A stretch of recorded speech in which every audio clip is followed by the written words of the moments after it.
This video accompanies Open Intro Statistics, Section 1.1, Case Study, Using Stents to Prevent Strokes. In this video, we will learn about treatment and control groups, we will be introduced to data tables and summary statistics, and we will have a chance to see an interesting data set with a surprising story. In this section, we will consider an experiment that studies the effectiveness of stents in treating patients at risk of stroke. Stents are devices put inside blood vessels that assist in patient recovery after cardiac events and reduce the risk of an additional heart attack or death. Many doctors have hoped that there would be similar benefits for patients at risk of stroke. We'd like to know, does the use of stents reduce the risk of stroke? The researchers who asked this question collected data on 451 at-risk patients. Each volunteer patient was randomly assigned to one of two groups. Patients in the treatment group received a stent and medical management. The medical management included medications, management of risk factors, and help in lifestyle modification. Patients in the control group received the same medical management as the treatment group, but they did not receive stents. In this study, the control group provides a reference point against which we can measure the medical impact of stents in the treatment group. Researchers studied the effect of stents at two time points, 30 days after enrollment and 365 days after enrollment. The results of two patients are displayed in the table below. Patient outcomes are recorded as stroke or no event, representing whether or not the patient had a stroke at the end of a time period. Considering data from each patient individually would be a long, cumbersome path towards answering the original research question. Instead, performing a statistical data analysis allows us to consider all of the data at once. The table below summarizes the raw data in a more helpful way. For instance, to identify the number of patients in the treatment group who had a stroke within 30 days, we look on the left side of the table at the intersection of treatment and stroke. 33. We can compute summary statistics from the table. A summary statistic is a single number based on the sample that summarizes a large amount of data. For instance, the primary results of the study after 1 year could be described by two summary statistics: the proportions of people who had a stroke in the treatment and control groups.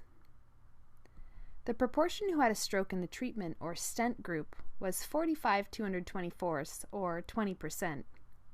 The proportion who had a stroke in the control group was 28/227, or 12%. These two summary statistics are useful in looking for differences in the groups, and we are in for a surprise.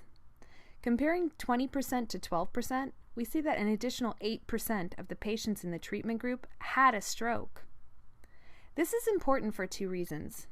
First, it is contrary to what doctors expected, which was that stents would reduce the rate of strokes. Second, it leads to a statistical question. Do the data show a real difference between the groups? Well, suppose you flip a coin 100 times. While the chance a coin lands heads in any given coin flip is 50%, we probably won't observe exactly 50 heads. This type of fluctuation is part of almost any type of data generating process. It is possible that the 8% difference in the stent study is due to this natural variation. However, the larger the difference we observe for a particular sample size, the less believable it is that the difference is due to chance. In this video, we learned about treatment and control groups. We were introduced to data tables and summary statistics, and we saw an interesting data set with a surprising story. If you learned something you found interesting, share this video with a friend, and visit openintro.org for more resources. This video accompanies the discussion of data basics in Open Intro Statistics. Presenting and describing data is a first step in most analyses, and this video will provide us with some of the fundamental tools and terminology for getting started. We will become familiar with observations, variables, and data matrices. We will learn about different types of variables, including numerical and categorical variables. And we will have our first introduction to scatterplots and relationships between variables. Throughout, Our focus will be on the county dataset, a publicly available dataset that summarizes economic and demographic information from 3,143 counties in the United States. This dataset contains information about each county, including its name, the state where it resides, its population in 2010, per capita federal spending, poverty rate, and several additional characteristics. The data matrix shown here presents some of this information. Data matrices are a convenient way to record and store data. Each row in the table represents a single county. We call these cases or observations. The columns represent characteristics, called variables, for each county. Fortunately, if another case is added to the dataset, an additional row can be easily included. Similarly, another column can be added for a new variable. Thinking about the variables in our county dataset, we can see some variables are inherently different from each other. The variable FedSpend, federal spending per capita, is said to be a numerical variable since it can take a wide range of numerical values, and it is sensible to add, subtract, or take averages with those values. The POP 2010 variable, population in 2010, is also numerical, although it seems to be a little bit different than FedSpend. POP 2010 can only take whole non-negative numbers, such as 0, 1, 2, and so on. For this reason, the population variable is said to be discrete, since it can only take numerical values with jumps. On the other hand, the federal spending variable is said to be a continuous numerical variable. The variable state, for state name, can take up to 51 values after accounting for Washington, D.C. Because the responses themselves are categories, state is called a categorical variable. Notice, even if we numbered the states, they would still be categorical because their average, sum, and difference would have no clear meaning. The figure summarizes the hierarchy of the different types of variables. Many analyses are motivated by a researcher looking for a relationship between two or more variables. For example, we might ask, is federal spending, on average, higher or lower in counties with high rates of poverty? Scatterplots are one type of graph used to study the relationship between two numerical variables. The figure helps us explore this question. Each point in the scatterplot represents a single county. For instance, the highlighted dot corresponds to county 1088 in the county dataset, Owsley County, Kentucky, which had a poverty rate of 41.5% and federal spending of $21.50 per capita. The scatterplot suggests a relationship between the two variables. Counties with a high poverty rate also tend to have slightly more federal spending. We might brainstorm as to why this relationship exists and investigate each idea to determine which is the most reasonable explanation. If two variables are not associated, then they are said to be independent. That is, two variables are independent if there is no evident relationship between the two. Notice, a pair of variables are either related in some way, we call this associated, or not, which we call independent. In this video, we became familiar with observations, variables, and data matrices. We learned about different types of variables, and we had our first introduction to scatterplots and relationships between two variables. If you learned something you found interesting, share this video with a friend and visit openintro.org for more resources.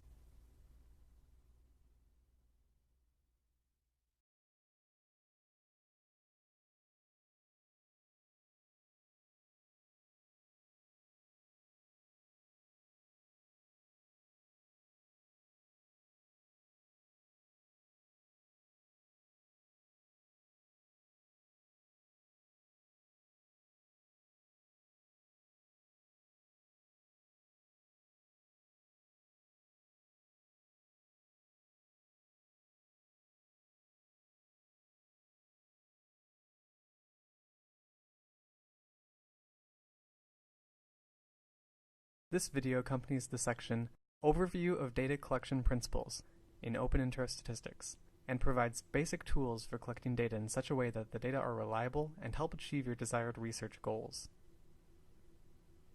In particular, we will learn about differences between populations and samples, and study methods of sampling from a population. We will also learn about explanatory and response variables, and contrast observational studies and experiments. Consider the research question, what is the average mercury content in swordfish in the Atlantic Ocean? The target population is all swordfish in the Atlantic Ocean, and each fish represents a case. A sample represents a subset of the cases and is often a small fraction of the population. For instance, 60 swordfish in the population might be selected, and this sample data may be used to provide an estimate of the population average and answer the research question. It's essential to draw a representative sample and avoid bias. Random samples are preferable, and the most basic random sample is called a simple random sample. However, even random samples can be flawed. Caution must be exercised if the non-response is high, because those who reply may not be representative of the entire population. In contrast, a convenience sample, where individuals who are easily accessible are more likely to be included in the sample, is generally a bad basis for making conclusions about the population. Consider the research question: is federal spending, on average, higher or lower in counties with high rates of poverty? If we suspect poverty might affect spending in a county, then poverty is an explanatory variable, and federal spending is a response variable. Furthermore, if there are many variables, it may be possible to consider a number of them as explanatory variables. Labeling variables as explanatory and response variables does not guarantee the relationship between the two is actually causal, and we should always remember that association does not imply causation. There are two primary types of data collection: observational studies and experiments. Researchers perform an observational study when they collect data in a way that does not directly interfere with how the data arise. On the other hand, when researchers want to investigate the possibility of a causal connection, they conduct an experiment. In an experiment, the researcher controls who is allocated to receive the treatment and who is not. In this video, we learned about differences between populations and samples, and studied methods of sampling from a population. We also learned about explanatory and response variables, and contrasted observational studies and experiments. If you learned something you found interesting, share this video with a friend, and visit openintro.org for more resources.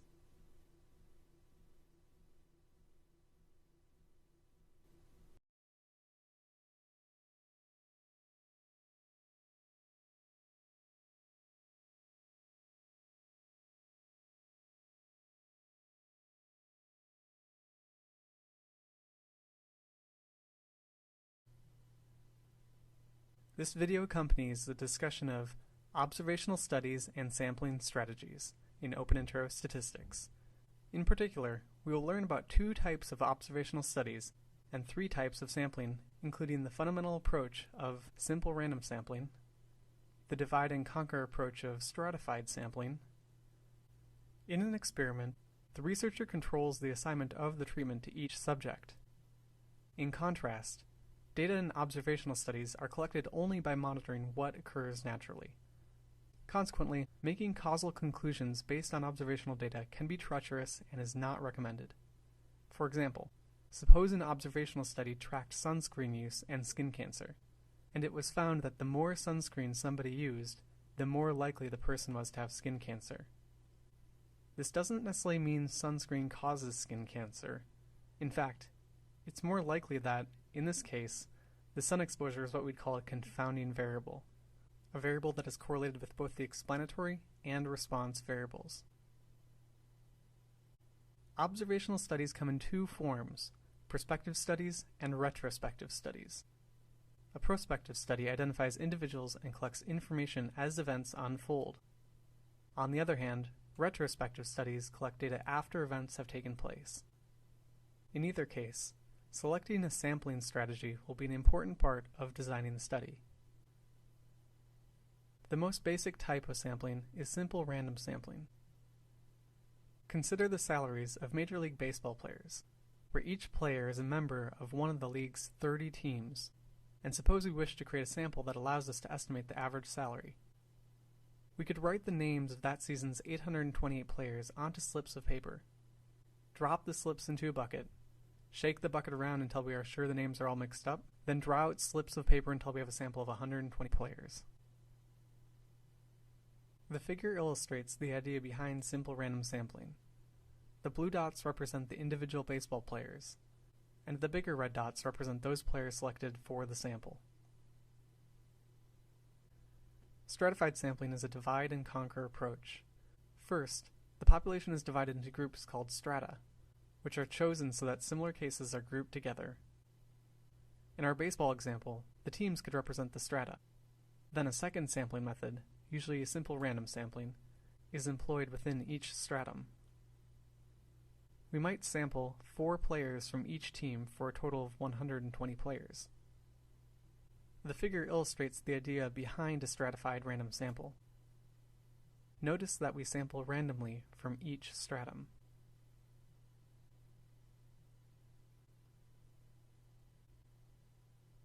In this video, we learned about 2 types of observational studies and types of sampling. If you learned something you found interesting, share this video with a friend and visit openintro.org for more resources.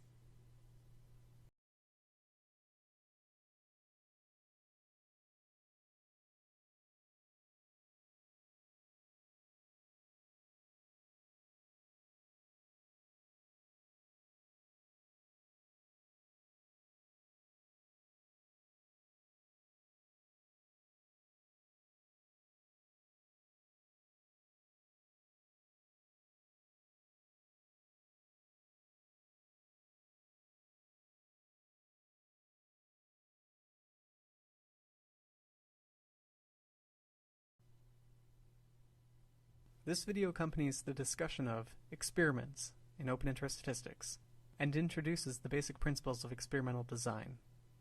Experiments are particularly important due to their fundamental role when trying to show a causal connection between 2 or more variables. In particular, we'll learn about the difference between control groups and treatment groups. We will study methods of randomization and replication, as well as blocking, and we will also consider the importance of blinding and placebos. Consider the common experiment to test whether a particular pill is effective at treating a specific medical condition. In such experiments, volunteers are randomly placed into 2 study groups. One group, the treatment group, receives the drug, and the other group, called the control group, does not receive any drug treatment, though they may receive a placebo. The most basic analysis is then to compare the outcomes of volunteers in the control group to those in the treatment group. However, there are a handful of important considerations to ensure the data are as valid and helpful as possible. First, we consider randomization and replication. Randomization and replication reduce bias and uncertainty. Researchers randomize patients into treatment groups to account for variables that cannot be controlled. Additionally, the more cases researchers can observe, the more accurately they can estimate the effect of the explanatory variable on the response. In a single study, we replicate by collecting a sufficiently large sample. Next, let's consider blocking. To do so, suppose we are looking at the effect of a specific drug on heart attacks. We might first divide patients into low-risk and high-risk blocks. Then we can divide each block evenly into the treatment groups using randomization.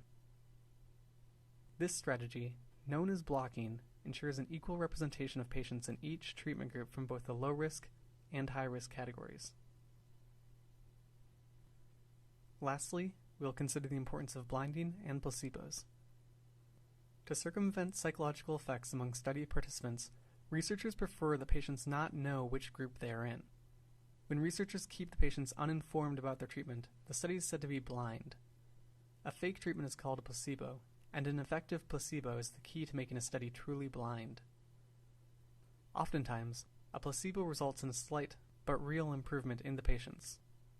This effect has been dubbed the placebo effect. In this video, we learned about differences between control groups and treatment groups, and we studied principles of experiments, including randomization, replication, blocking, blinding, and placebos. If you learned something you found interesting, share this video with a friend and visit openintro.org for more resources.